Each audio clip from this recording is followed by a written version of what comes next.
some properties here in Ghana that were in Zambia that were acquired in the time of our first president. There was an attempt to sell off some of those properties, but the minister has assured me that we have recovered them, and so all our 5 properties in Zambia are intact. And soon we're going to start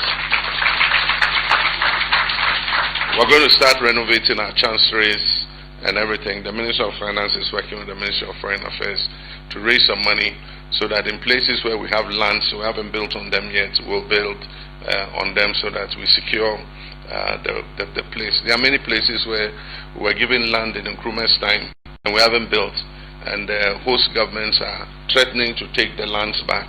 And so as quickly as possible, we have to put our properties on those lands so that we're able to retain them. And at that time that Nkrumah was there, the properties today are prime properties because they are almost, in the important districts of the country, and so we must do everything to secure them so that they don't liquidate them. So this is Etemahima Akusia Ode Walker. Please continue to watch Morris TV. You all to this event where the Ghanaian community in Zambia engage with His Excellency the President of the Republic of Ghana and his delegation during his state visit to Zambia. You are all warmly welcome.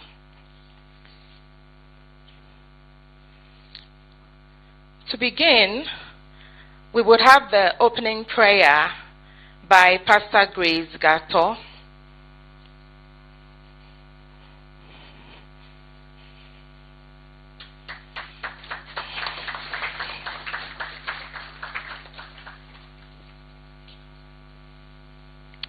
Please, shall we all rise? Our eternal Father, we want to thank you this evening for such an amazing gathering. We are so grateful to you for our president and his family, so grateful to you for his cabinet members, so grateful to you for everyone that is in this room. Father, I stand in all of you and I decree and declare your very visible presence will touch everyone in this place, and that their lives will never be the same. I decree and declare that the words from the mouth of our president will bury that which ought to be buried. We uproot that which ought to be uprooted. Father, we destroy that which ought to be destroyed. Father, I decree and declare that our president, the words that he will speak, will be fire to lift up everyone in this room. Everyone that is discouraged will be encouraged. Everyone that is down will be lifted up. Father, I decree and declare that Ghana will feel the presence of the words of our president today. That Zambia will feel it, and the world will also experience it, and it will bring change that is needed for such a time like this in the name of Jesus. I decree and declare that Father King of Glory, all the people that are under him will be on fire to turn things around for the nation Ghana, for Zambia and around the world, and for their individuals and their families in the name of Jesus. I decree and declare that you will bless everyone. Say your name and be glorified. What an awesome God you are. Thank you for Ambassador. Thank you for what you are doing with her and her office. We are grateful to you. Thank you, Father God. In Jesus' name, amen. Amen. Please be seated. Thank you. Thank you so much, Pastor Grace. I think we can give her another round of applause.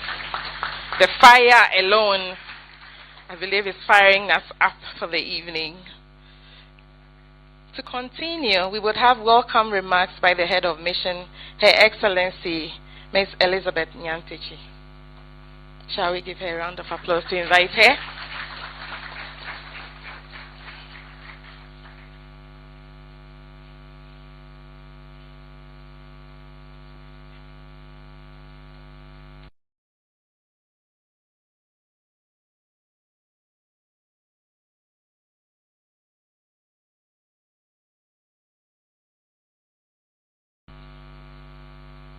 Good evening. Your Excellency, John Dramani Mahama, President of the Republic of Ghana. Your Excellency, Hodina Mahama, First Lady of the Republic of Ghana. Honorable Ministers, Dr. Callistus Mahama, Executive Secretary to His Excellency the President, Ambassadors, High Government officials, distinguished members of our delegation, leaders of the Ghanaian community, ladies and gentlemen. It is with great pleasure and a deep sense of honor that I welcome you all to this important diaspora engagement held on the occasion of the state visit of His Excellency John Dramani Mahama, President of the Republic of Ghana, to the Republic of Zambia.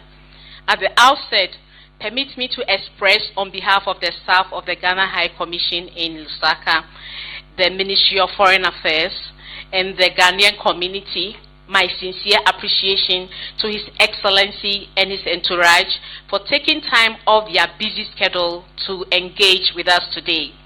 My sincere appreciation also goes to our Ghanaian compatriots for responding to the mission's invitation and for making time despite your varied professional and personal commitment to participate in this engagement. Your presence here today is a clear demonstration of your continued commitment to Ghana and your interest in the affairs of our beloved country. This gathering provides a valuable opportunity for direct interaction between the leadership of our country and Ghanaian nationals resident in Zambia, and it underscores the importance that government attaches to the Ghanaian diaspora as a key partner in our national development.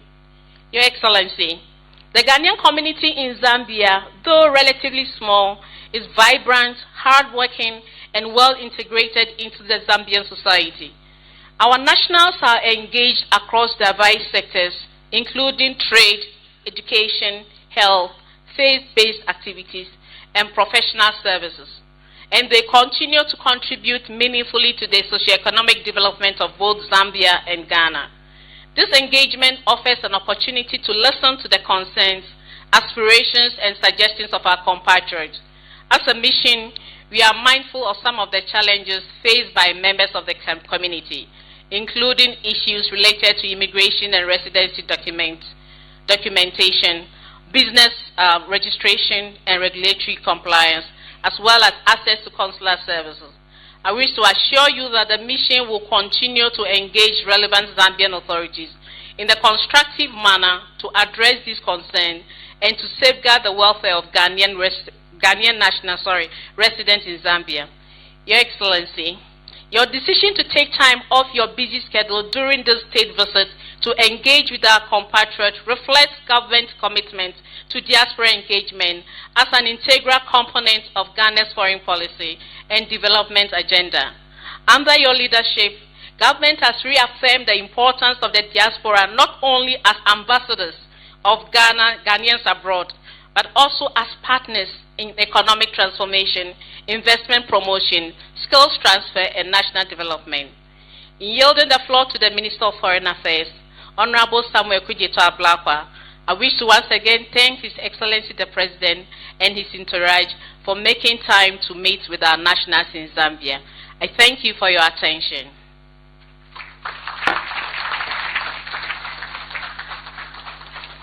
Thank you, Your Excellency, the High Commissioner of the Republic of Ghana to the Republic of Zambia.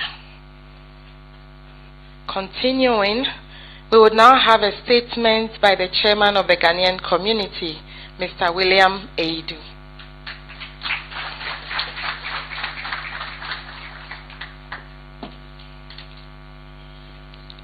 Your Excellency, President John Dramani Mahama, the President of the Republic of Ghana, the First Lady, Mama Lodina Mahama, the ministers and senior government officials present,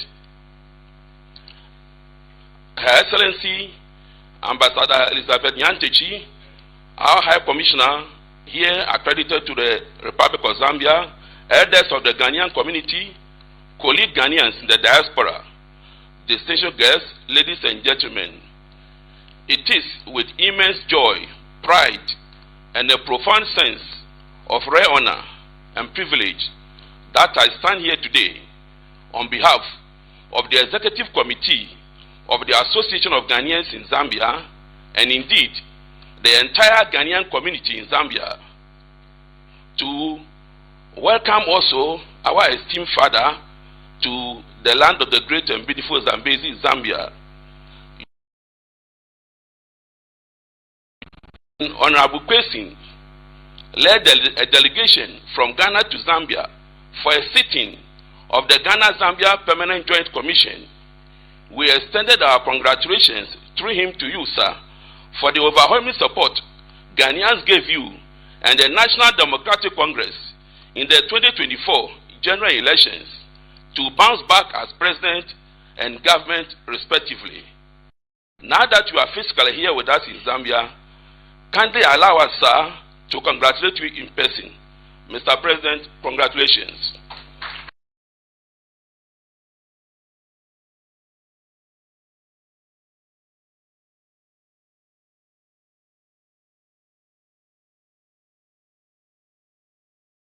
An impartial development of our country, Ghana, has been truly transformative and progressive. Sir, we live outside Ghana, but thanks to social media, we are alive and awake to the happenings there. If it is not a road project being commissioned,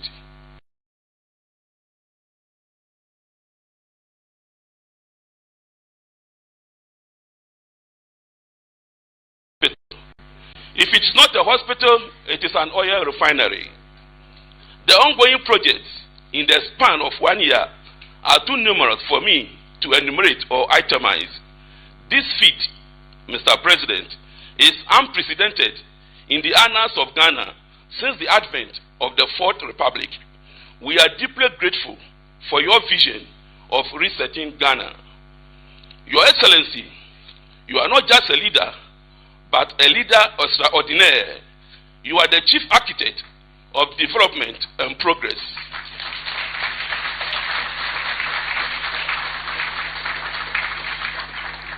You are the chief architect of development and progress, guiding Ghana, our motherland, towards a brighter, peaceful, glorious, and hassle-free future. Your Excellency, simply put, you are a beacon of hope, inspiration, and pride.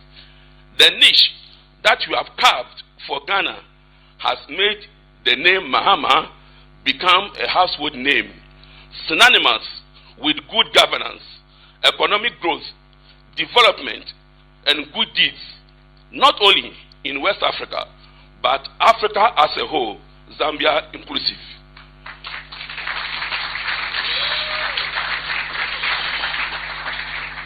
Your style of governance and actions have made us proud as Ghanaians, and we are also proud of you.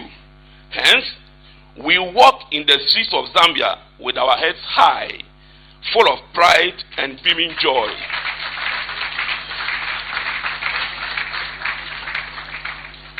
It is our daily prayer that the good God, whom you have humbled yourself and chosen to serve, regardless of your position, popularity, and the day in and day out accolades and praises showered upon you by Ghanaians and non-Ghanaians alike, will contend with those who contend with you and fight against those who fight against you.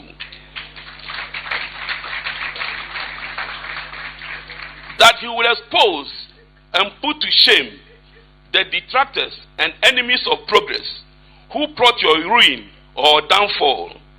That he will keep you, our mother, Mama Lodina, and the whole family in good health. That he will grant you more wisdom and strength to work selflessly and diligently for the development and betterment of our homeland Ghana, so that it could be counted among the developed, great and strong nations. Your Excellency, sir, we thank you for gracing us with your presence. We, the Ghanaians in Zambia, as part of the Ghanaian and African diaspora, which your august government has termed as the 17th region of Ghana, pledge our full and steadfast support to you and your government as we embark on the unwavering journey and commitment to resetting Ghana. Beloved Ghanaians living in Zambia, distinguished guests, ladies and gentlemen, kindly join me once more with gladsome and joyful hearts by rising to your feet, by clapping and ululating in giving our Father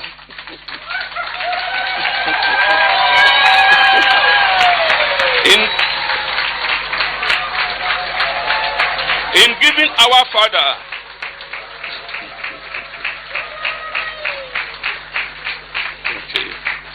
thank you. In giving our Father the enigma of our time.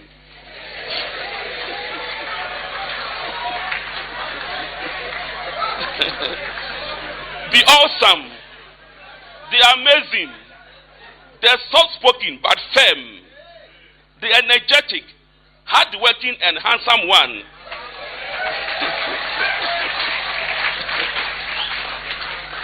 The man whom God himself, according to Psalm 139, verse 14,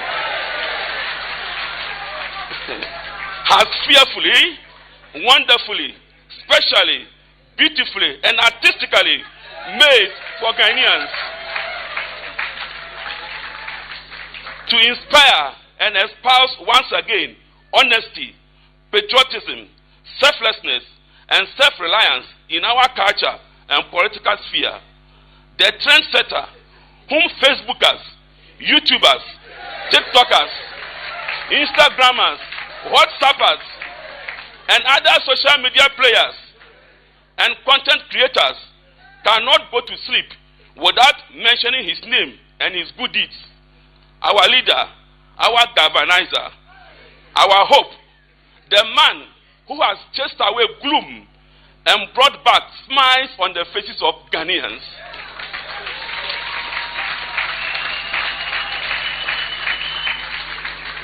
Our President, Dr. John Dramani Mahama, we give you a very warm and hearty welcome to Zambia. May the good Lord bless us all. Amen. Shall we give him a round of applause?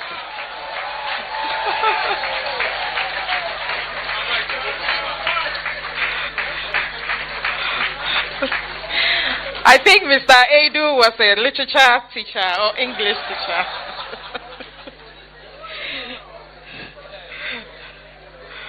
I would have loved to be under your feet to study. We now have a statement by the Honorable Minister for Foreign Affairs, my Minister, Honorable Samuel Okujetu Ablakwa, the mover and shaker.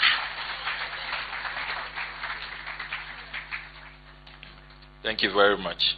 Well, Mr. President, with your permission, I think the Zambian community leader should be elected president of all Ghanaian presidents in the world. We do not have an international Ghanaian community association, but after what we have heard in Zambia this evening, we must immediately create one and make him the president. I asked him if he was a literature teacher. He says, no, he taught mathematics. So we must thank the Almighty that he didn't make him a literature teacher. We wouldn't have left here tonight. Your Excellency, President John Dramani Mahama, Excellency First Lady, Madame Lodina Mahama, our distinguished High Commissioner to Zambia, Honorable Ministers of State. I see the Minister for Education, the Minister for Communications, the Minister for Gender, the Minister for Government Communications. I see senior government officials, Secretary to the President, ambassadors, executives of the Ghanaian community, our distinguished fellow compatriots. It is an honor to receive you this evening on this 3-day state visit. Her Excellency Ambassador Nyantechi informed us earlier today that she was expecting just a few Ghanaians, maximum 100. And that was the arrangement she made, because per the embassy's register, we just have about 300 Ghanaians registered. Only to arrive here this evening, and we had to frantically call management of the hotel to bring in extra chairs. And we still see a lot of Ghanaians standing at the back. So a round of applause to all of you. We hope that you will all register so that Ambassador will update her records, and we'll have a fair idea of the number of Ghanaians here. All of us as Ghanaians are extremely proud of the President, the Commander-in-Chief of the Ghana Armed Forces, His Excellency John Dramani Mahama. He makes all of us proud. Only this week, the prestigious DEVEX Power 50 listed the Ghanaian President as top 5 change maker, the most transformational leader.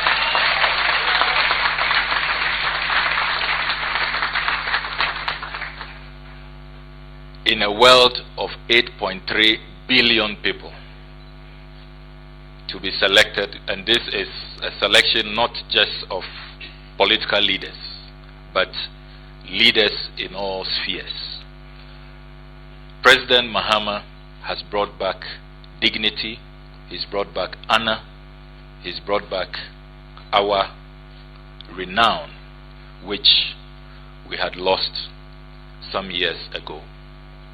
And if you are foreign minister and you see the tall list of demands for his presence, for his time, and these days there's something going on that my colleagues at the foreign ministry say they have never seen before.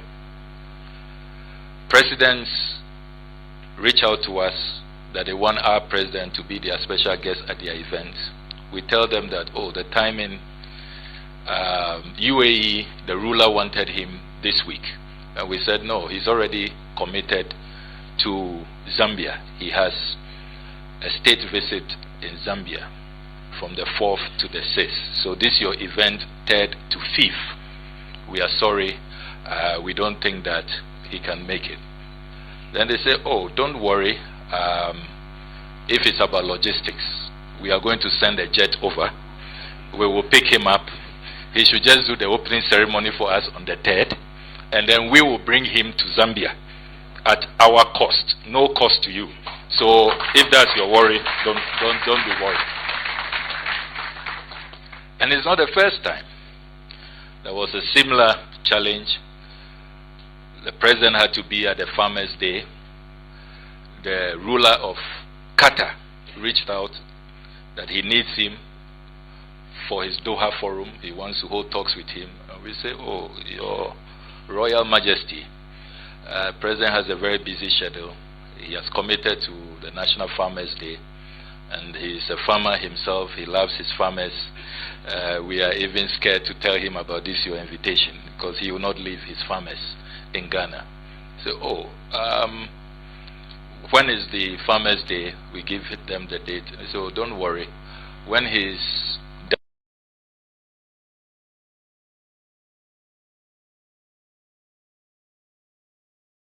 and fly him to Doha. And so if you have seen in recent times attempts to say that President Mahama is probably falling in love with private jets, this is a different kind of private jet arrangement. It is because of the honor, the high demand, and the very great prestige that President Mahama has brought to the office of the President of Ghana, that he is so well sought after. He's in such high demand that world leaders are not taking no for an answer. They are not looking at his calendar, at his schedules, whatever they will do to lift him, airlift him to their countries and send him wherever he has to be next. They are doing that. And so for the record, that is the reason why you saw a different kind of jet here. Those of you who were at the airport with us, that explains it. I heard some of you say, Ghana flag or jet. So, you know, so that was a special jet from the ruler of the UAE. It was a similar arrangement with Qatar. On our way here this evening, Secretary to the President says we are in crisis. What do we do? The Africa Union Summit next week. Virtually all the leaders have requested for bilaterals, and international organizations are requesting for side events. So if the President is to even spend 10 days in Addis Ababa, he can't. And now we don't know who to offend, because this one, you can't use your private jet to take the President away from us. And that is the crisis we have. Who to politely say, let's postpone, let's reschedule, and all of that. So we all must be proud. President Mahama has restored the honor, the prestige to the high office of president. And Ghana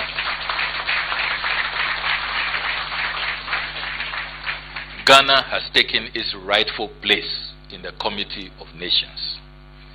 Those of you who followed developments at the last ECOWAS summit, you may have heard that all foreign ministers unanimously, when I tabled a motion that the Africa Union chairmanship is coming to West Africa, so Ghana is ready with our president who we contend is best for the job. All foreign ministers unanimously, not one. They were not afraid that they will be sacked when they go back to their countries. Some didn't even care if they are sacked because of Ghana's John Mahama. All of them put their signature on a joint resolution that when it comes to West Africa next year, February 2027, the Ghanaian president is most suitable, best fits the role to be the West African candidate, the sole candidate. That's what the resolution says, sole candidate. So they actually blocked everybody, including their own presidents, from even dreaming about challenging President Mahama. He's the sole candidate. And so as we speak, following the resolution by the Ministerial Council and the endorsement by the authority of heads of state and government, our president, His Excellency John Dramani Mahama, is the AU chairperson in waiting. In waiting. So you can start addressing him as President of Ghana, Commander-in-Chief of the Ghana Armed Forces, and AU chairperson in waiting. So the whole of Africa, and since that resolution, all the blocs, everybody says, West Africa, you couldn't have given us a more suitable leader of our time. So, fellow Ghanaians, we all should support His Excellency the President. He has told us at the Foreign Ministry that we should prioritize consular affairs, that our mandate is to seek the welfare of all Ghanaians abroad. And that is why he gave me special permission to excuse him from the UAE official visit and to travel to Latvia to pursue truth and justice following the assassination, the killing, the murder, however you call it, of a young Ghanaian student who had gone there to study at the Riga Technical University. The Latvian government said investigations are ongoing, but we want to tell you one thing. Inform your president when you return to Ghana. We are so impressed. Many incidents happen to Africans. This is the first time that an African president has sent his foreign minister, and the government is pursuing a matter which could have been left for lawyers or only family members. It shows how you value the lives of your citizens, and let your president know that we will collaborate with you to ensure justice is achieved in this matter. You heard recently when Ghanaians were being deported on their way to Israel. And sometimes I take the flock. I am being, attacked that I am the hawk at the Ministry of Foreign Affairs. People don't know that President Mahama doesn't joke with his citizens, and that I can't issue these directives without express authority from the President. It is the President who said, my nationals cannot be treated this way.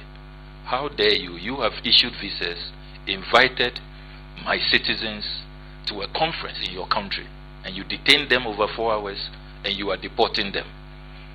Foreign Minister, you know the tool of reciprocity under the Vienna Convention for Diplomatic Relations, 1961. Go and pursue your reciprocal duties. And immediately we did. And you notice that when we also deported 3, tit for tat, we were very measurable. It was a very equitable operation. Very measured. And we mirrored the same thing.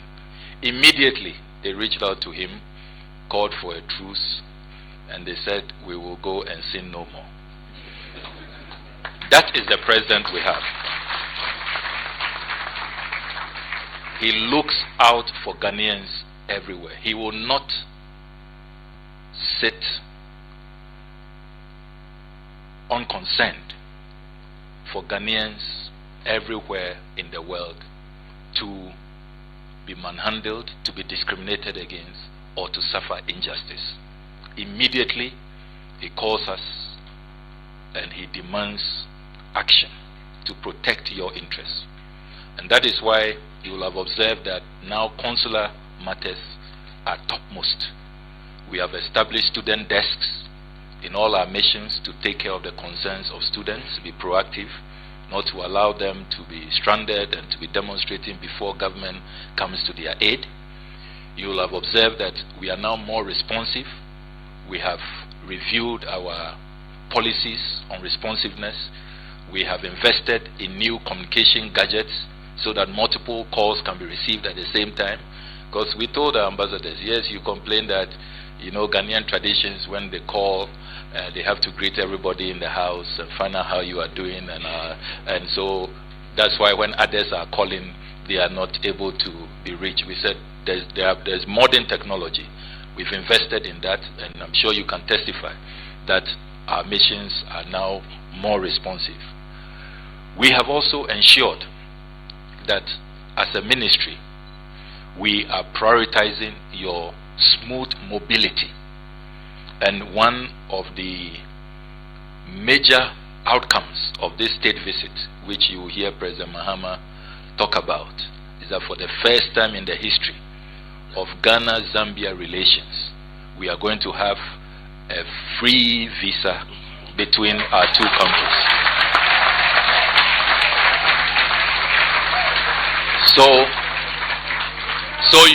So you no longer have to stress about visas. So we are going to have a visa waiver agreement. And it is one of the conditions that President Mahama gave us for this visit. He said, Foreign Minister, if you don't make this happen, don't join me on this visit. So Chief Director will tell you, whilst I was in Latvia, I was on her. She was chairing the technical committee meetings. I told her that you know the directive. So I'm told that it was because we have 3 kinds of passports. They have only 2, diplomatic and then ordinary passports. So they didn't see how, they said we are not aligned because we have diplomatic, service and ordinary passports. But we told them there is a presidential directive. If you want our president to be here and you want his wishes to be granted, then you have to make sure that we reach this deal. And at 11:30 p.m. last night, they reached out to their president, and he said, if it's my brother's wish, I'm going to grant you. So we have the visa waiver agreement. This will bring the number to 15 visa waiver agreements since President Mahama was sworn into office. So now the Ghanaian passport is one of the most valuable. You've seen all the rankings. Other countries are putting pressure on their presidents, teasing their president. On social media, it's very interesting. There's a particular country that say they want to borrow our president for just 1 week. You know. So we now have about 50. We now have about 50 countries that with the visas that you can travel to. And since independence, since 1957, if President Mahama alone has done 15, imagine if all his predecessors were doing that. And at this rate, by the time he leaves office, we should be maybe approaching 70 or 80 countries. Visa waiver agreements and dignified travel by Ghanaians. And when you are holding the Ghanaian passport, you know that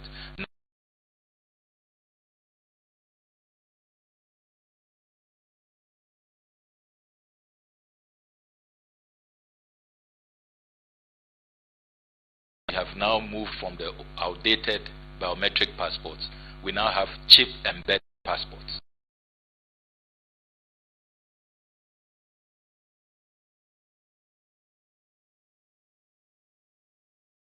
Technology is top-notch because we took our time to do it and do it well. And in addition to rolling out the new chip-embedded passport, President Mahama says passports should be more affordable to all. So, improving quality, improving access, and yet he asked us to reduce the price by 30%. So, the passports modernized, more secure, more valuable. You can travel now to more than 50 countries visa-free, and yet you are paying less, 30%, reduced from 500 cities to 350 Ghana cities. And that is not all. I know that you are all from the 16 regions of Ghana.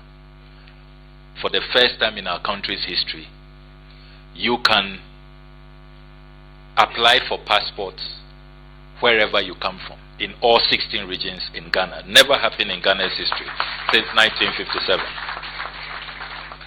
So now Mama Lodina's region center, they have one. Bono has it, Ahafo has it. The President's region, Savannah,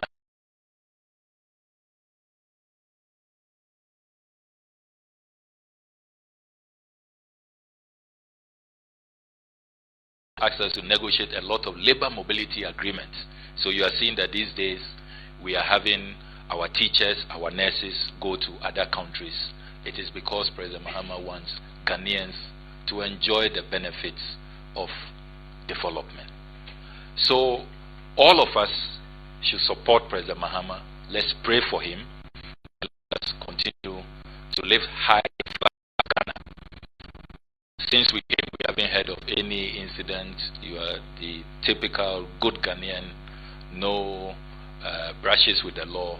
Please continue that way and support the president so that he will continue to seek our interests, to seek our welfare, and give us that pride, that joy, that happiness, that betterment of life which he has dedicated his life to.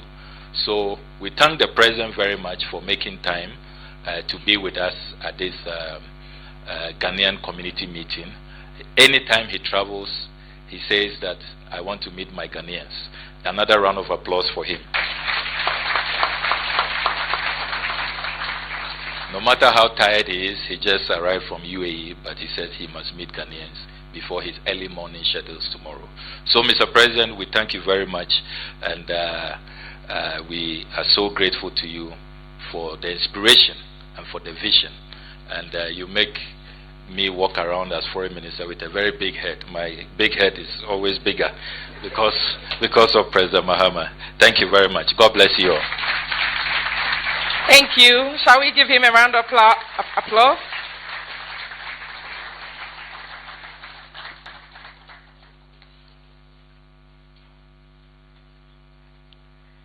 And now, ladies and gentlemen, distinguished guests, it is now my singular honor and profound privilege to invite to the podium the visionary leader, champion of progress, architect of the Accra Reset, and the duly elected President of the Republic of Ghana, His Excellency John Dramani Mahama.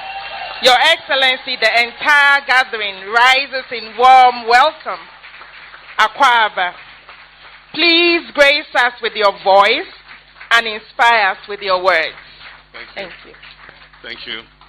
Kindly resume your seat.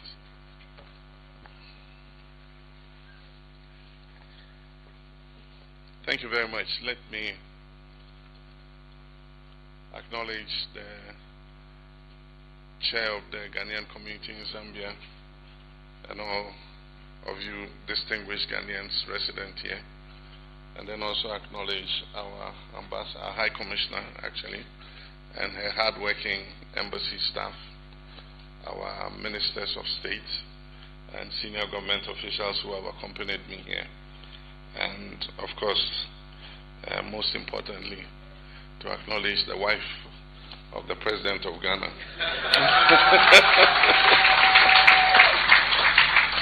Mrs. Lodina Mahama.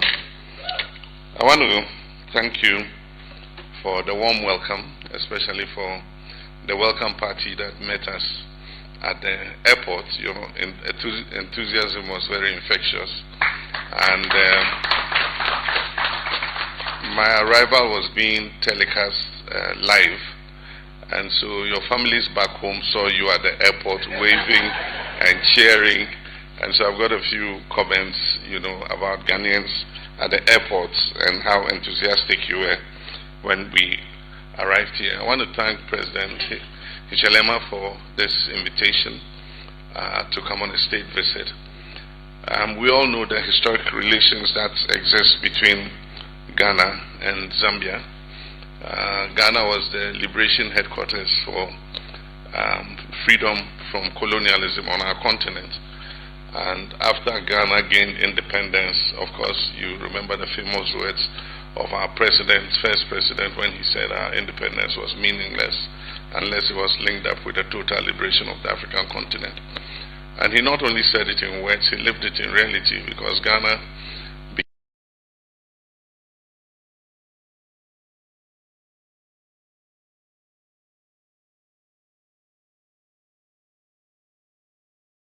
Africa lived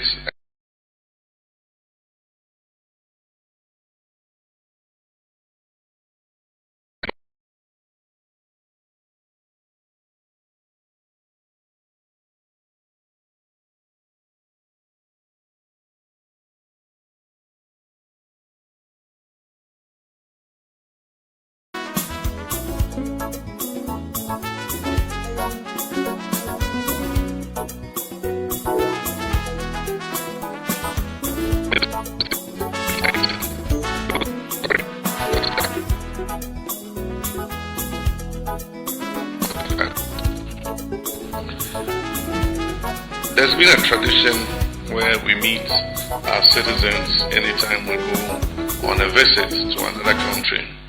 And initially, the tradition developed from when our citizens travel abroad. They normally don't get enough information about what is happening in Ghana. In those times, if somebody was coming from Ghana, you ask him to bring you newspapers, or if you wanted to read Ghanaian newspapers, you had to go to the embassy, to the media section, and see newspapers 2 weeks old, just to acquaint yourself with what was happening at home. Otherwise, then it was letters from your relatives and all that. Or once a while, if something happens, then and it happens to be carried on the international media, then you know what's going on. Today, you get all that news in an instant. And I'm sure that we left Accra 2 days ago, and so you probably are more up to date with what has been happening in Ghana than we are, because we've been traveling. And so that tradition, even though has become irrelevant because the information you need, you have at your fingertips, it is still necessary for leaders to meet our citizens and interact with you and have a feel of what is happening to you in your countries of residence, the challenges you face, and also to explain to you some of what is happening back at home. We held elections in 2024. It was a very high-stake election. I'm sure all of you followed the tension and the anxiety that was associated with that election. But one of the things that I continuously said was that 2024 was a defining moment for our country because it was our last opportunity to prove to the world and to ourselves and to our nation that democracy can work. Because increasingly all the opinion polls and survey were showing that our citizens were getting tired of our democratic experiments. They believed it wasn't working, corruption was vast, opportunities were closing for young people. And if you notice in West Africa, democracy had started backsliding. And so there were coups in different countries. And indeed our own young people were beginning to admire a military dictatorship.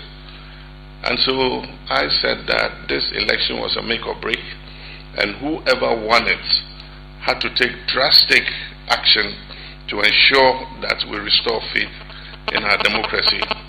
And so what I am doing is not for myself, it's for our country, that we don't also fall into the same trap where we return to unconstitutional governance. I'm doing it for all of us. I'm doing it for the political elites.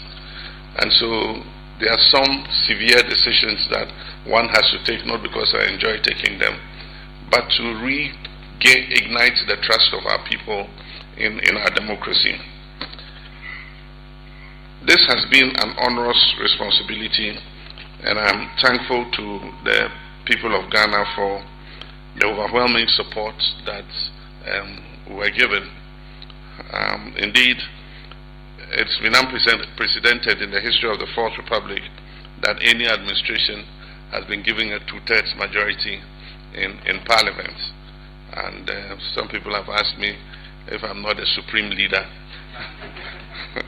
And so it puts an onerous responsibility on us because it shows that Ghanaians' expectations are high. They've given you what you need in terms of support to be able to reset the country and create new opportunities for them and for young people. We inherited a country that was sick, let me put it at that. The economy was in crisis, governance was in tatters. We had so many issues in all sectors, in education, in healthcare, in agriculture. And most of all, we had defaulted on our debts. Our debts to GDP had risen above 100%. And nobody wanted to lend to Ghana again. Ghana was almost becoming a basket case. And so we fought the election on the overarching theme of the reset agenda. We said that our objective was to win power and reset Ghana in all sectors. And I likened it to when your computer freezes. However much you punch the key, it won't unfreeze. You have to reset the computer and then it will start working again. And so we said that Ghana needed a reset. Now the reset cuts across all sectors. It's not in respect of any one sector.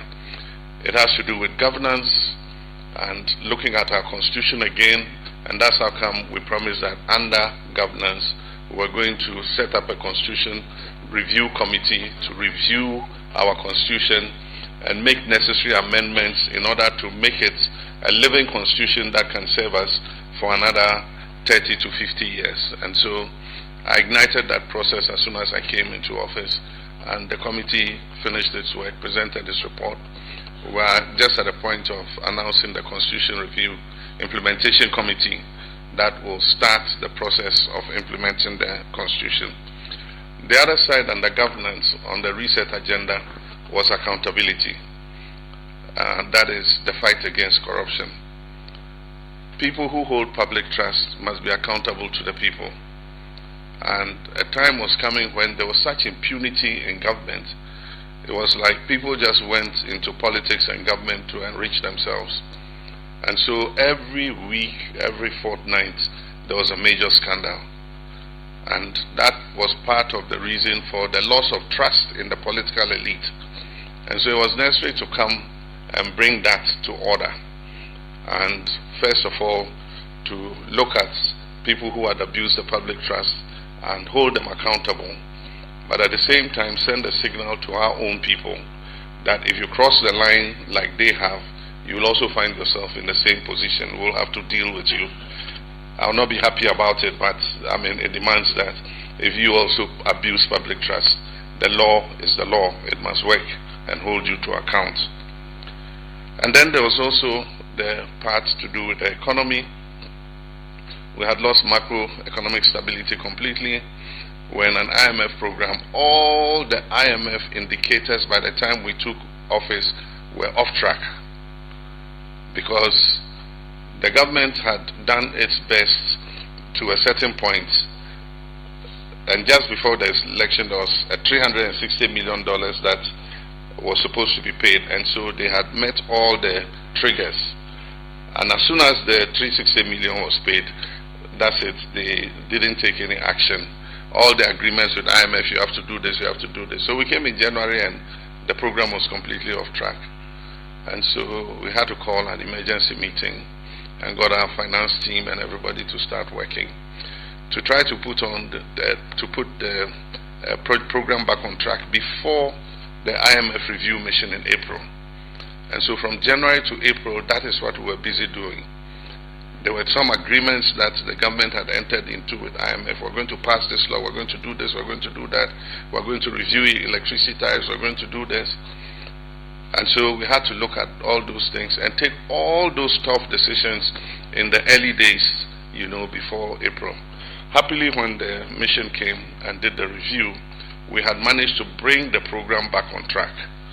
And so they gave us a positive mark for it, and the next tranche of the IMF support was released, and that gave a new lease of life to the economy.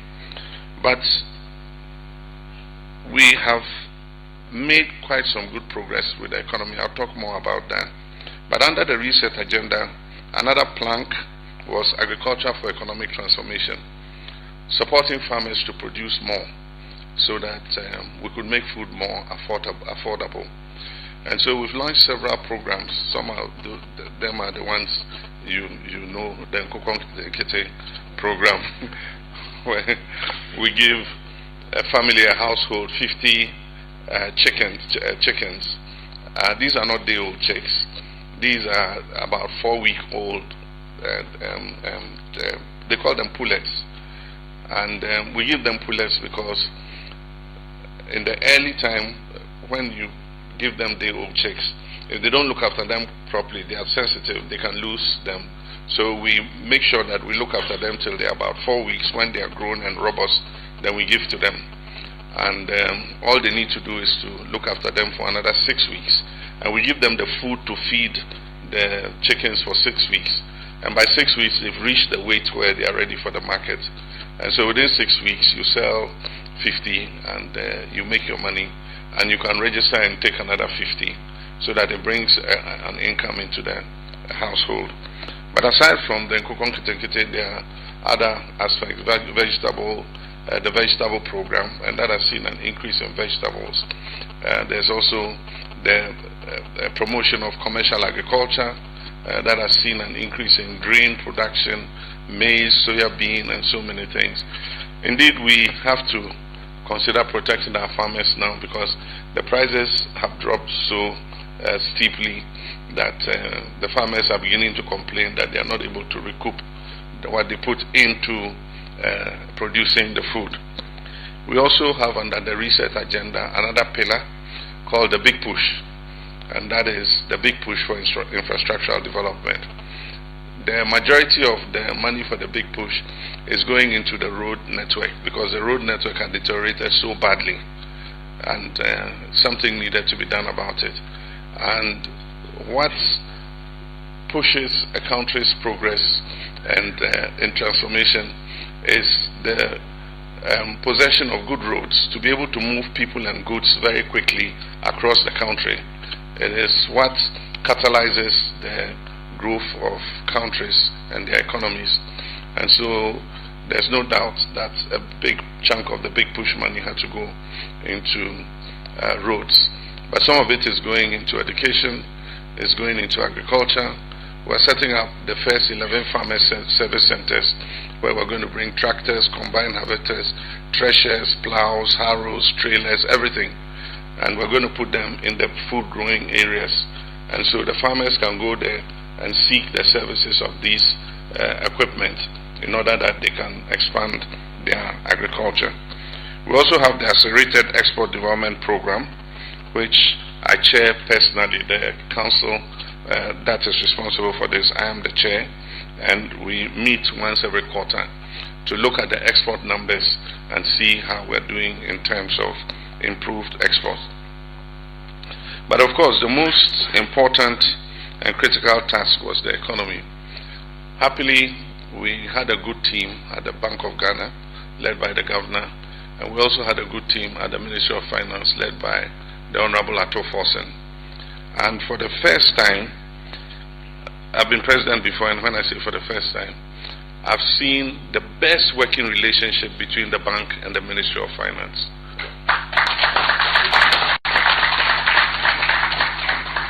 The coordination has been excellent, and so monetary policy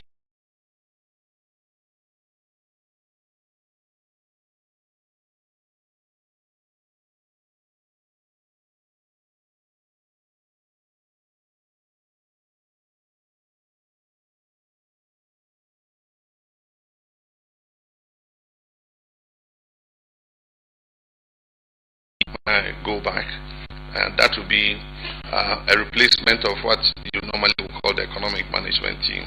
And in this case, myself and the Vice President are both on that presidential advisory group. The Vice President chairs in my absence, but then it gives us the opportunity to think, and we've got some of the best, well-renowned people in their respected fields, economics and different places, who are sitting on that.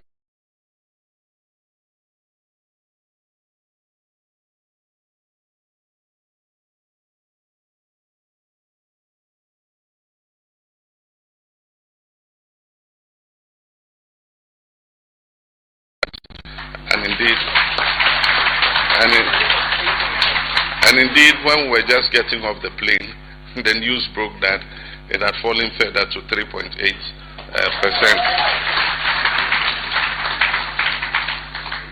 But indeed, the wonder of this economic turnaround is some guy called the CD. He has been beaten and battered over the years, and he surprised everybody in 2025 with an astounding performance. Began with a 47% appreciation against the dollar, but ended the year at 32% appreciation overall. And it's the first time really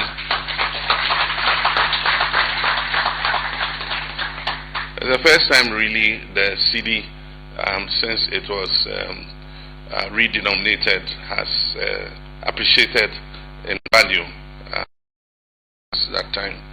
And it has been through very hard times, even in times when the CD has still struggled.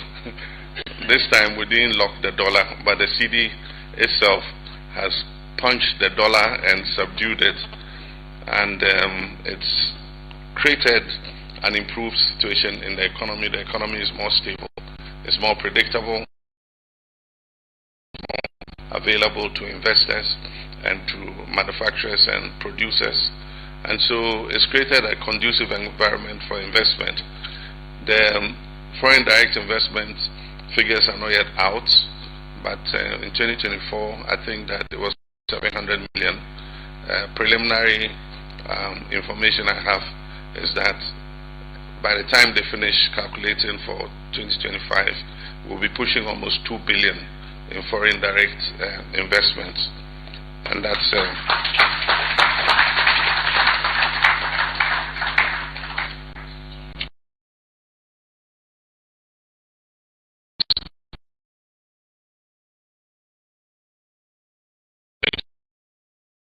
just for 2025 soon. But we're giving a target on primary balance of 1.5%. We appear to have done above 2% of GDP, which is also one of the important indicators. Every sector is showing improvement. The energy sector, we've paid down the energy sector debts.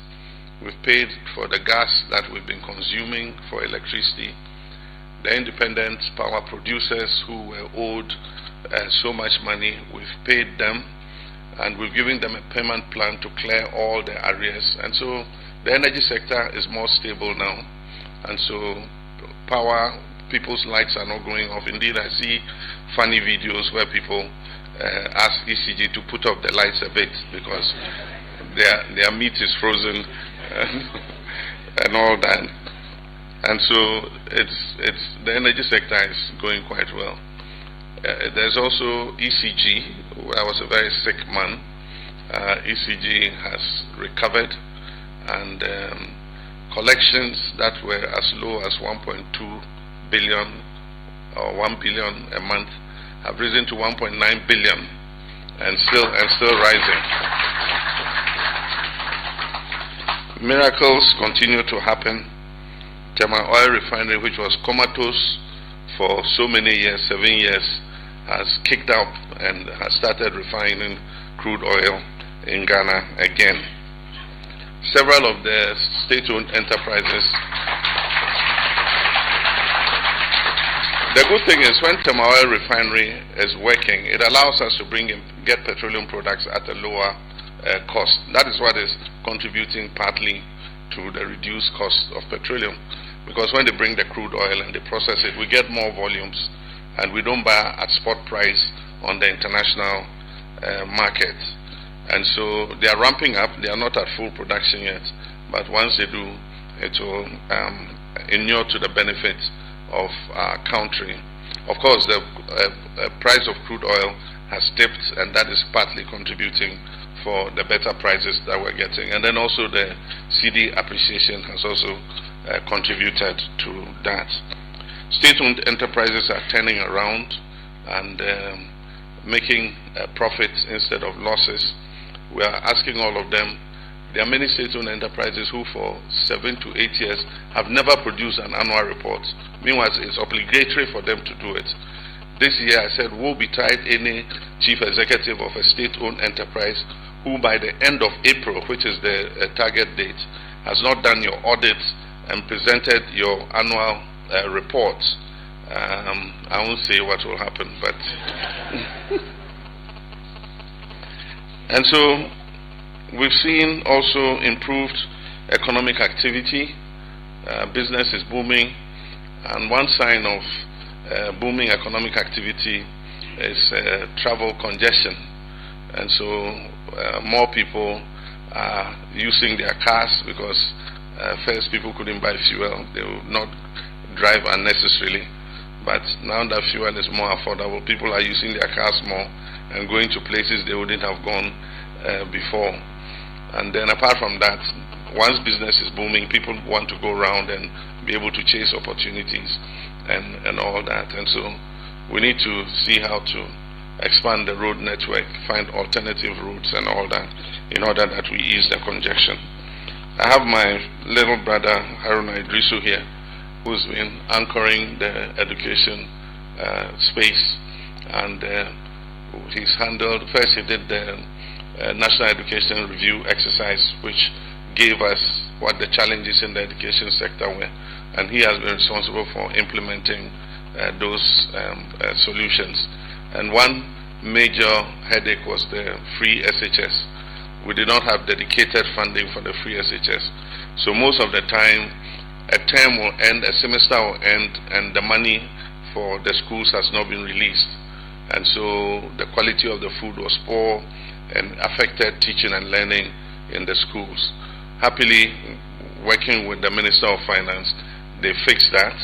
We have dedicated funding for the free SHS. We uncapped the GET fund, and the portion of it that was uncapped yields about 3.something billion, 4 billion. And so we dedicated all that to free SHS. So the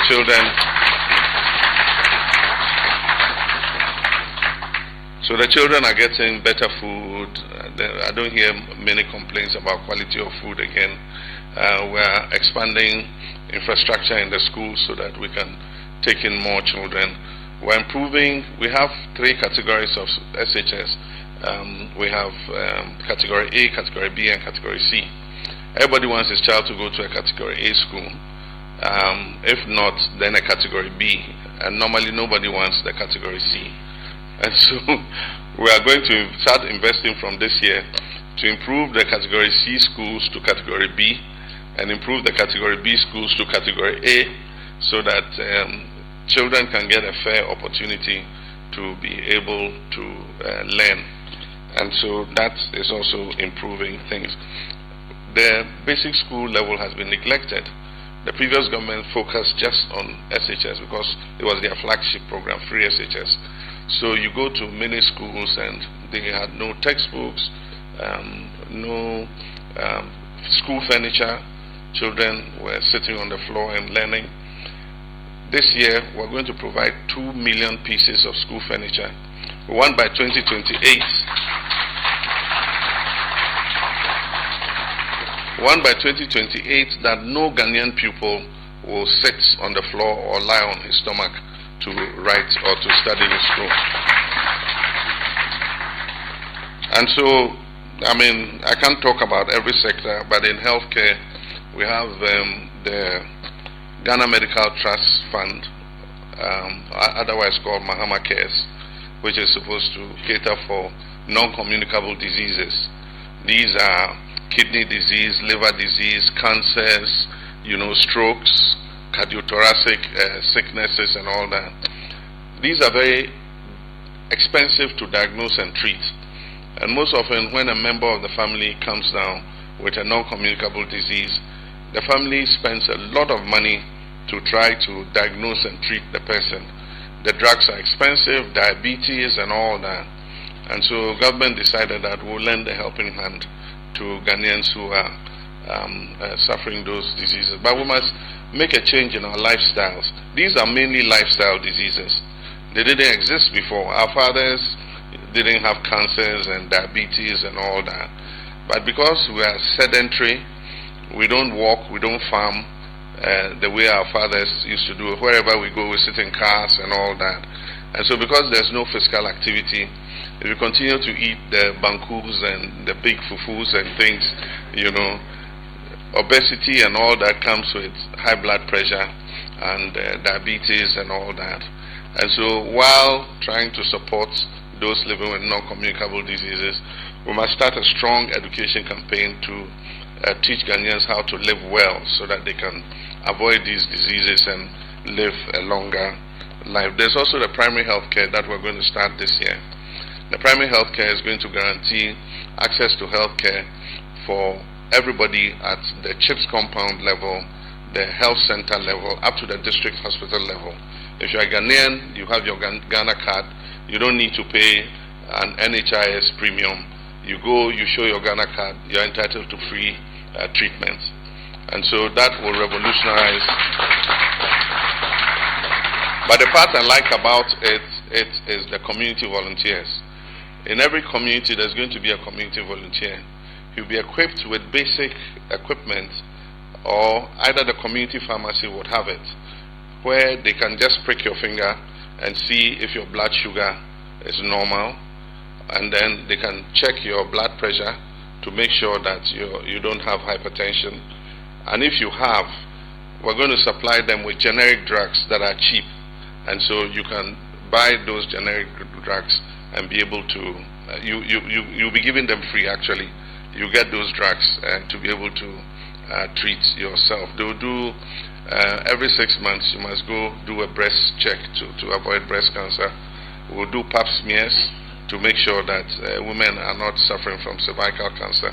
So the community volunteers will be responsible for that, and they'll have a community record of everybody, and so they're able to, when we go, we can get a report and see what the health profile of the whole community is.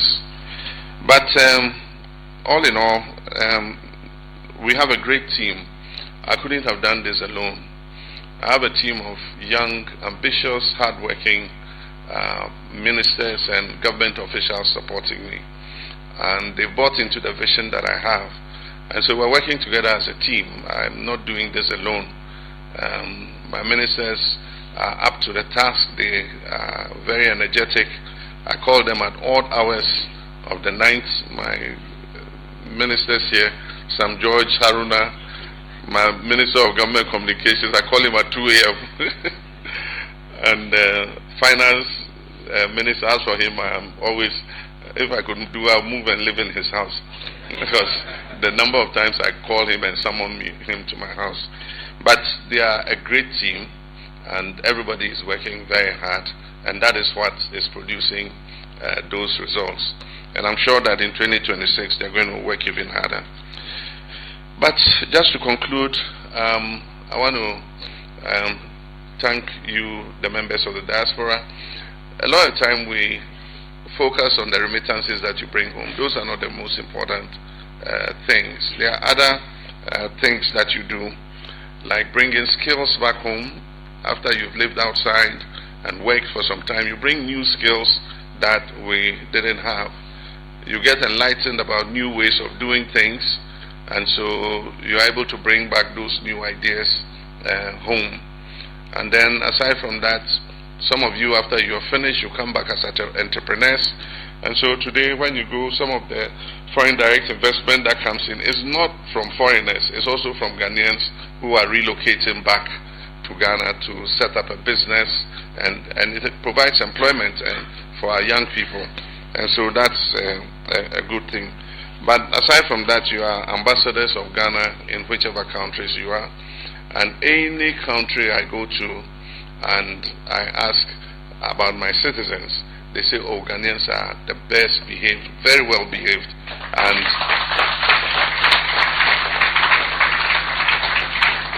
And the news here in Zambia is the same.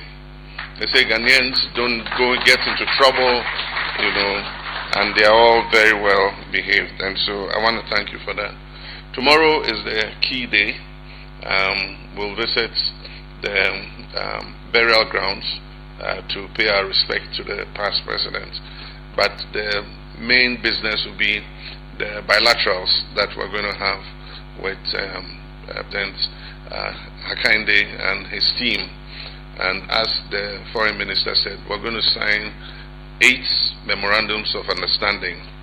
And one of those memorandums of understanding is the waiver of visas between Ghana and Zambia. And so Ghanaians will be able to travel without visa to come to Zambia, and Zambians can also travel to Ghana. They don't need a visa to come to Ghana. But probably the highlight is my address to Parliament. One of the honors that any democracy can do you is when you visit, to give you the honor of addressing their Parliament. And President Hakainde has given me that honor to address the Zambian Parliament, and so maybe some of you might be there to listen to the address. There's a lot that we can share with Zambia because it has a similar profile to Ghana. It's a country with a lot of mining potential like Ghana has, and some of the challenges we face in terms of environmental destruction are some of the challenges they also have here. So sharing notes about illegal mining and all that is going to be important. But one new idea we've been pushing in Ghana is what we call the issue of natural resource sovereignty. The developed world say they are tired of giving us aid, and so humanitarian assistance, they are cutting it. They need to invest that money for their people. Aside from that, they must increase their defense spending, and so ODA is going down. And we say, oh yeah, you are right, you have the right to do that. You have the right to use your resources. We cannot continue to depend on you for aid. But then we too must be able to do something to look after our people. And so our gold and things you come and take almost for free, we too will not allow you to take it like that.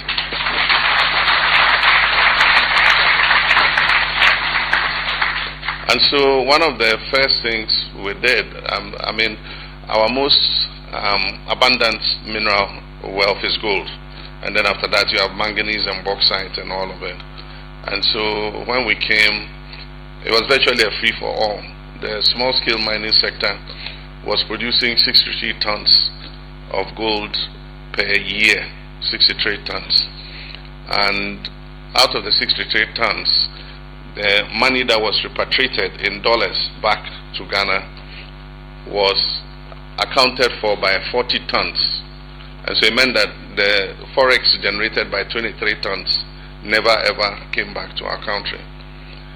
When we established the gold board and put in the new regulations, the production from the small scale sector jumped from 63 tons to 104 tons in 10 months. Because the gold board was established in April, and so April will be 1 year since we established the gold board. But in 10 months, gold exports from the small scale sector has jumped from 63 tons to 104 tons. And the good thing is 100% of the forex for 104 tons has returned to Ghana through the Bank of Ghana. And as you've heard, in 10 months alone, $10 billion have come into the Bank of Ghana from our gold exports from the small-scale mining sector. And that is why there's more foreign exchange available. And so people have found that hoarding foreign exchange or hedging foreign exchange is not necessary, because the dollars are not going to go anywhere. We're generating enough dollars, and we'll generate even more, because when the world is unpredictable, people hedge in gold. And as you must have heard, gold hit the $5,500 mark when presidents are throwing tariffs around as if they are sharing, a pancake. Then it creates instability in the world, and it makes Ghana laugh all the way to the bank. And so I don't say they should throw more tariffs, but I mean, we should take advantage of any opportunity. All the other minerals too, we're insisting that they be refined and value added before they're exported. So manganese, we're giving a target. We're going to stop raw manganese exports from Ghana. They must set up the plant to process the ore and produce the finished product. Bauxite is the same. For bauxite, there's already a ban on export of raw bauxite, but we're pushing it so that we can put up the refinery, produce the alumina, give the alumina to Valco to smelt, and then export the finished aluminium products. And so far so good. And I want to thank you for taking time off, for coming to meet me at the airport, but also for taking time off to come and meet with us here. Thank you so much. God bless you. We give him a standing ovation.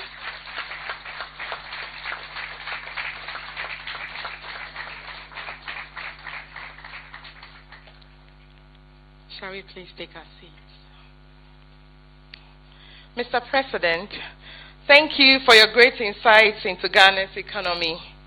And with your kind permission, Your Excellency, may I invite a few comments and questions? Thank you.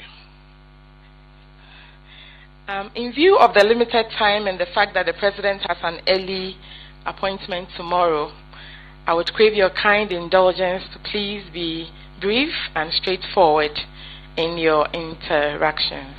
Thank you. Shall we? Okay, in the black shirt over there. Yes, please. I think you can come forward. So maybe if we have a set. Okay.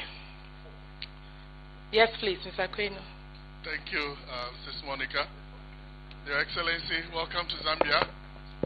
My name is Nana Apia Kwaeno. Come from Sechehiman in Wasa East. Thank you for all you've done and you continue to do in Ghana. I think one of the areas that we've been really looking to see some reform is in the area of land administration. I think we've done a lot of work over the years on national identification and also the area of addresses and people. You know, you go back, gone are the days where you will direct someone to say, oh, I live behind the water cellar, and go around. Now we have a GPS system. But land administration still continues to be a major problem, where you acquire land, you wait for 14 years, and it's still not been registered. Or multiple sales of land. It's a big disincentive for some of us in the diaspora that want to do stuff in Ghana. So I would want to hear maybe what the plan is in your tenure to really deal with that issue of land administration for foreign direct investments. Thank you. Thank you, Mr. Queno. Shall we have the next question, please? Yes, the gentleman in the Batakari. Yes. Okay. Good evening, everyone. My name is Gabriel Kwesi Asari. I'm a Zambian-born Ghanaian here. And it's a privilege to talk to you and meet you in person, and all distinguished delegates, all protocols observed, as I present this question. I work for Soilcraft Incorporated. It's a company that's from the United States of America that's based here in Zambia. And our work is focused on water treatment for mining areas, as well as advanced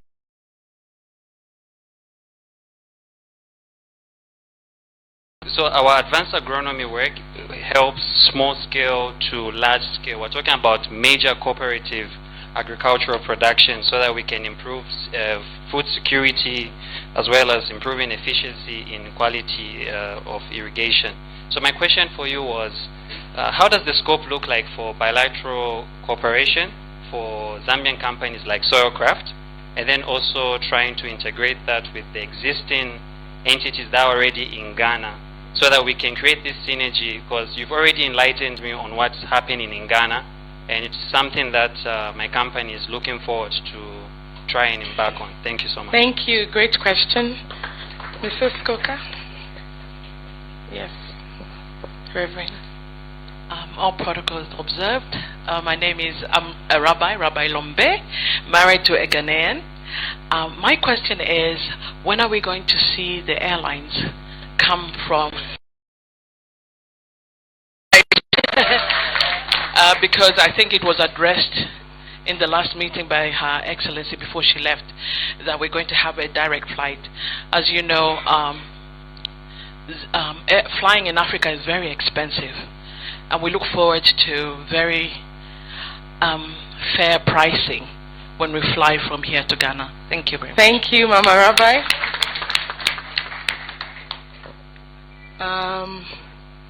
The gentleman at the back, could you please stand so they locate you easier?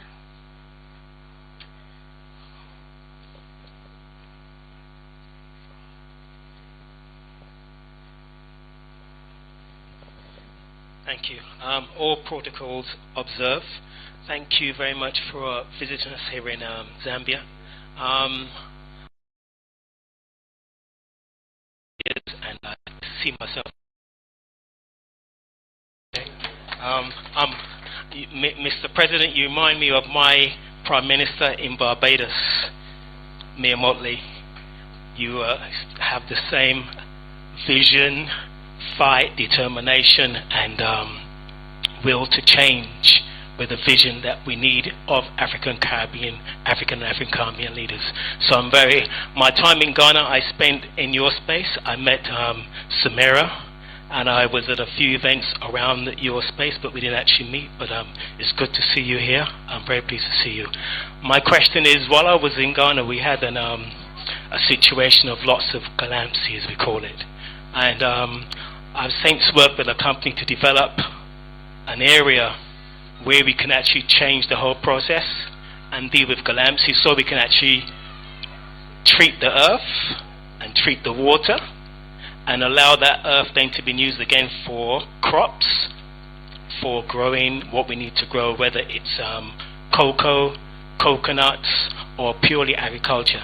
So I'd like to get involved, if I can, in the remediation of the process of the chemicals within the earth which have been put there, whether they're Chinese or whether they're local Ghanaians who didn't know any better.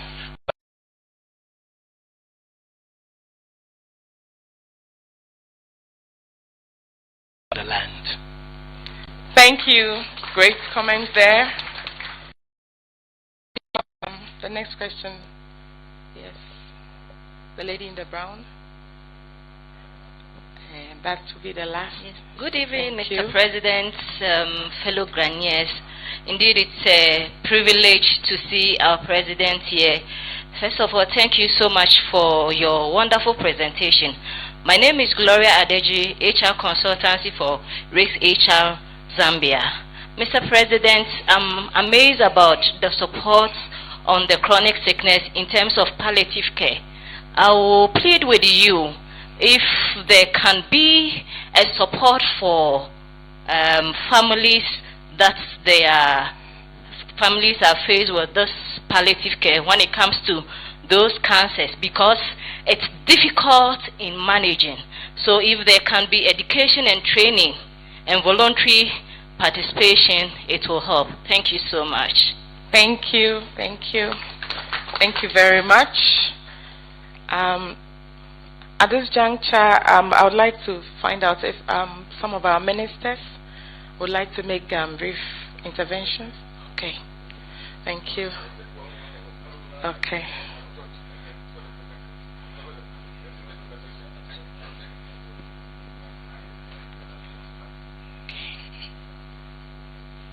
Thank you very much, Mr. President. As you noted, when the foreign minister was speaking, he highlighted Ghana, Zambia, and one of the MOUs to be signed tomorrow is an airline agreement.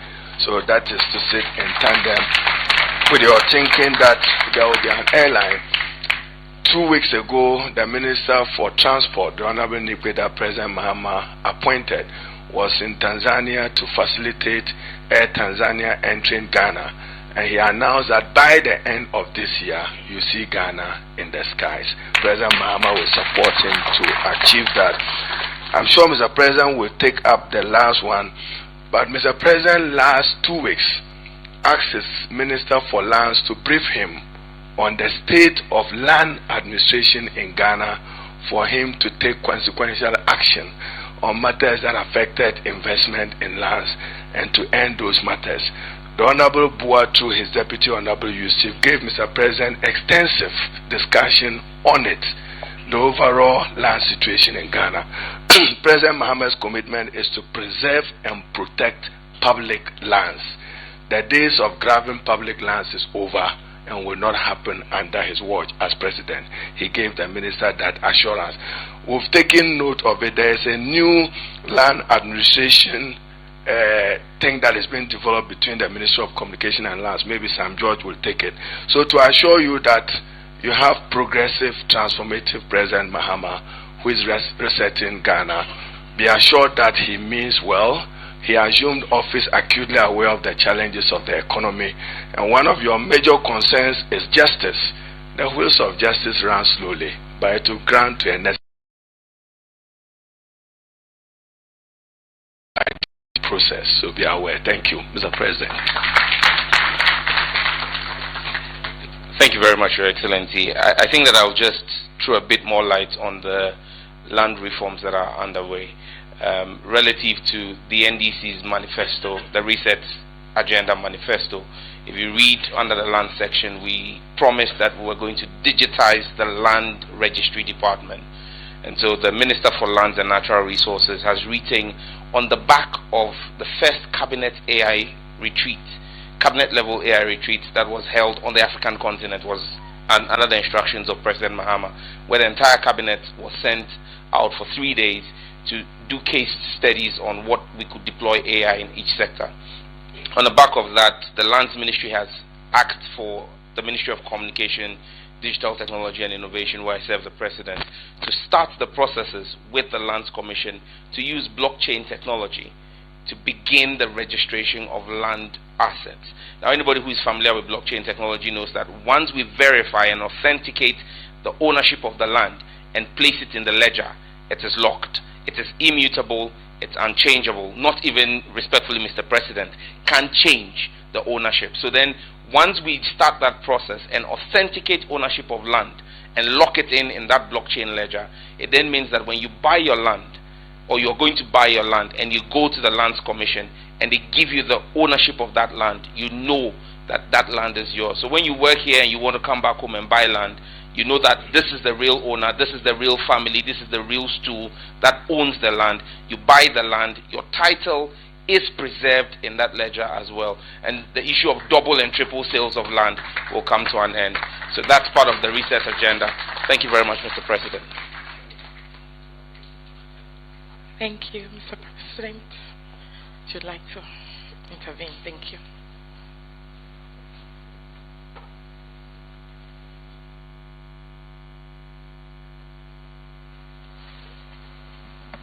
Yeah, thank you.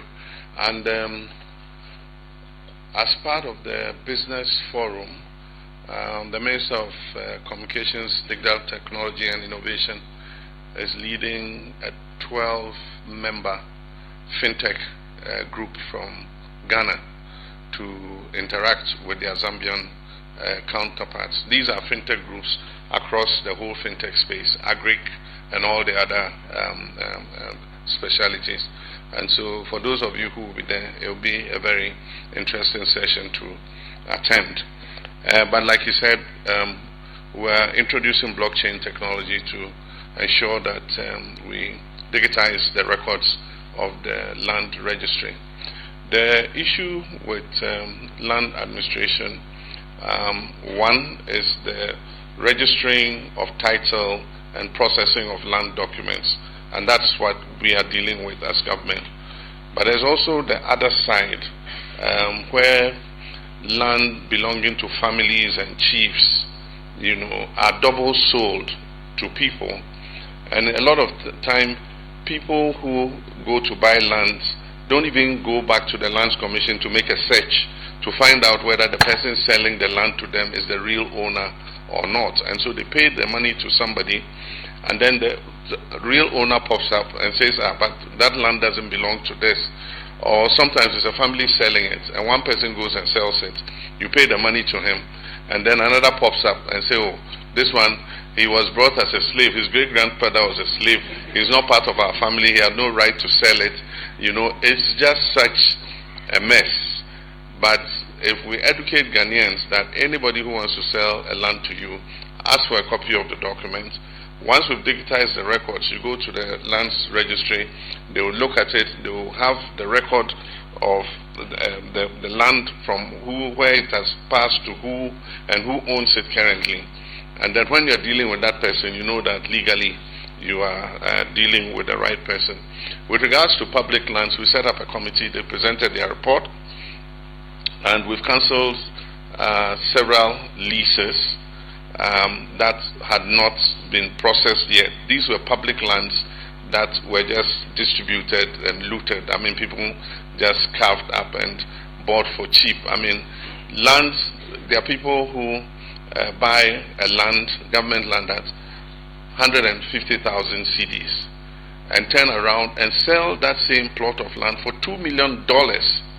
And these are lands in prime areas. And yet if you look at the value that they are giving and how much people buy them for and turn around and resell them, it just doesn't make sense at all. And so we've got a committee. They've mapped out, not only in Accra, all the regions, what the status of public lands are. In some places, people have finished building and are even living in the houses. It will be difficult to say, look, we're going to break this house and take the land back. And so in those cases where they have processed title, then what we're doing is we're asking them to pay the true value of the land. The land cannot have been 140,000 cedis in airport residential or somewhere like that. So, but those that were in the process of being done at the time that we came, we have halted that process and we're taking those lands back. But when we take those lands back, it means that we must find a proper way of making sure that another group won't come and start selling them again. And so I want to bring something to Parliament about divestiture of public property. If you want to sell public property, you would need the approval of the representatives of the people. And so any public land processing will not be processed at the Land Commission unless it is ratified in Parliament. This will stop the rampant sale of government assets. Today, TOR is working again. There was an attempt to hand over TOR to somebody for 15 years, and I mean, really, what say do the people have? So one government without the say-so of the people's representatives. And so if we pass that divestiture bill that protects public property, includes lands, includes all kinds of things, before you can want to auction property or sell off a public land or sell off a government factory or something, you have to go to the representatives of the people. And if they think that it is fair, they will approve it. If they think it's not fair, they don't approve it. And if they don't approve it, then it can't happen. And so I've asked the Attorney General to work on something. With regards to agric production, one of the agreements we're signing tomorrow, the MOUs, covers the agricultural sector. And so we can use that as a framework, for collaboration in that sector. I know that in East Africa, agriculture is very prolific. And there is a lot that we can share together. We're also trying to scale up small and medium farmers into large-scale farmers. But aside from that, we are trying as much as possible to move a lot of our agriculture from rain-fed agriculture to irrigation, where we have control of water, because with climate change, 2 years ago we had a dry spell, and that led to a fall in food production. And so we're investing in irrigation, bringing land under irrigation and settling the farmers on it so that they're able to improve their yields. Honorable Haruna has talked about the airline. One of the agreements, MOUs tomorrow, is a bilateral air services agreement. And I think that once we have that framework, it will encourage, direct airline traffic between Ghana and Zambia. Ghana is in the process of restarting national airline. Ghana Airways was one of the first airlines in Africa. Ourselves and Ethiopian Airlines. Look where Ethiopian Airlines is today. And Ghana Airways was liquidated just because of a debt of $80 million. Meanwhile, its assets worldwide were in excess of $500 million. If you have property worth $500 million and you owe only $80 billion, I don't see the reason to have liquidated. And the problem is Ghana Airways, it was just a management problem. It had nothing to do with the equipment or anything. It was just the management. And so we should have found a way of, rejigging the management. And I'm sure that it would have been a much bigger airline. It would have been like the Kenya Airways of this world and the Ethiopian Airways of this world. With regards to land reclamation, we would like to share experience, but we've started.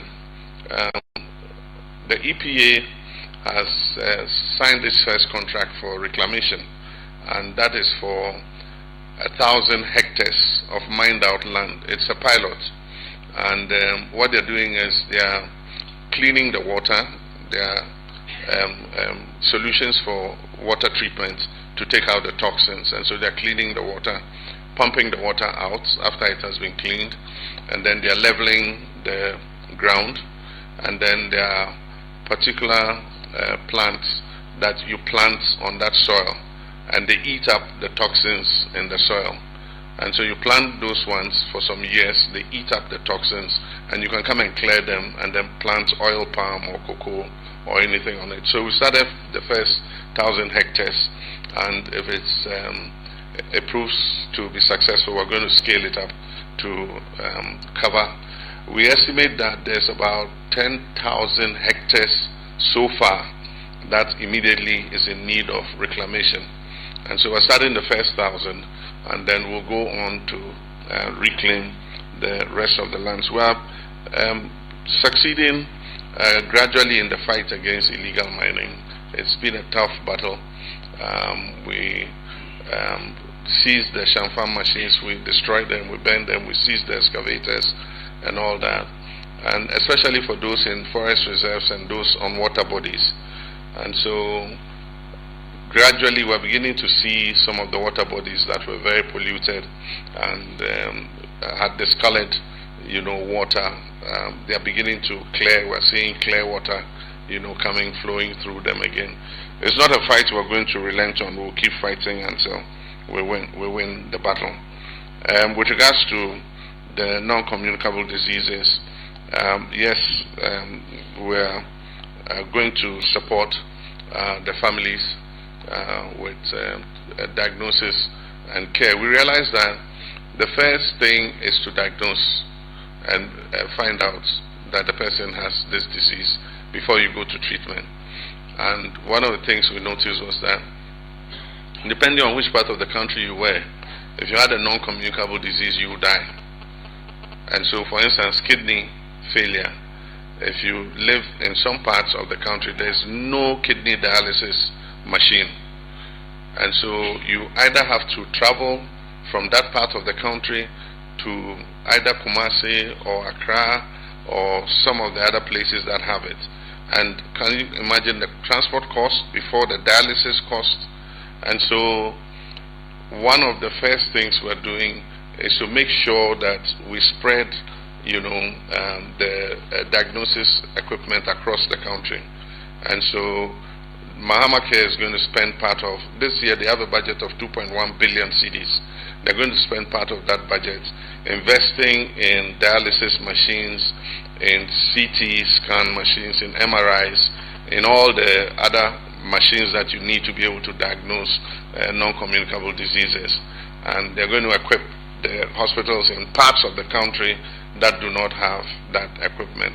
We also are introducing what is necessary for cancer treatments in other places. In the whole of the north, only Tamale Teaching Hospital handles cancer treatment, and even they handle it only in terms of chemotherapy. They don't have the radiotherapy equipment and all that. So part of it is going to retool the hospitals to be able to provide care to everybody, and at the same time to help them pay the costs of the treatment.